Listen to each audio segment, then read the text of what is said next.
who talk so much of industrial peace are really not interested as much in industrial peace based on sharing of the gains of increased production as they are interested in intensifying the rate of exploitation. The government should be able to see that its resolutions in the matter of recommendations of wage boards, particularly in the case of textile industry, are implemented by the industry of the country as a whole. Sir, there are certain industries whose workers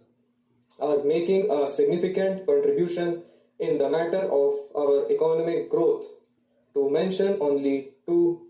the rising engineering industry and the public utility industries like the electricity supply industry are the very cornerstones of our industrial progress. It is a matter of very great disappointment that the government has not yet appointed wage boards for these industries. Sir, it is well recognized that the employees in the public utility industries like electricity supply and water supply are denied certain rights as the right to strike and the right of direct action, which employees in other industries readily enjoy, and it is only fair that the employees in the case of public utility industries like electricity supply should be among the first to be given the advantage of tripartite bodies like wage boards and their conditions of work, their wages, their standard of living should be increased as a matter of course, as a matter of administration of social justice. It is a great disappointment to the workers in the electricity supply and engineering industries of the country that wage boards for these industries have not so far been appointed. Sir, the President's address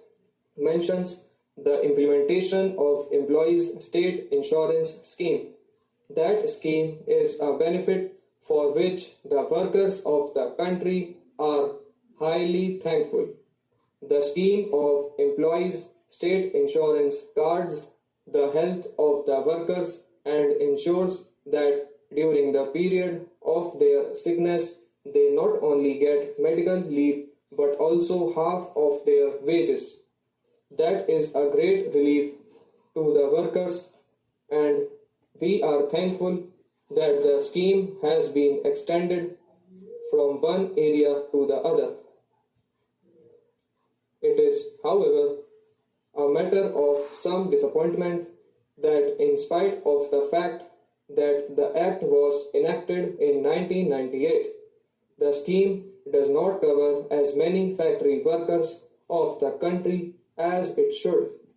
The fact that this scheme has been found useful by labor and industry in the country and the fact that both workers and industry contribute to the running of this scheme makes it all the more necessary that the implementation of this scheme should be accelerated and all the 6 lakhs of factory workers should be all it under the scheme.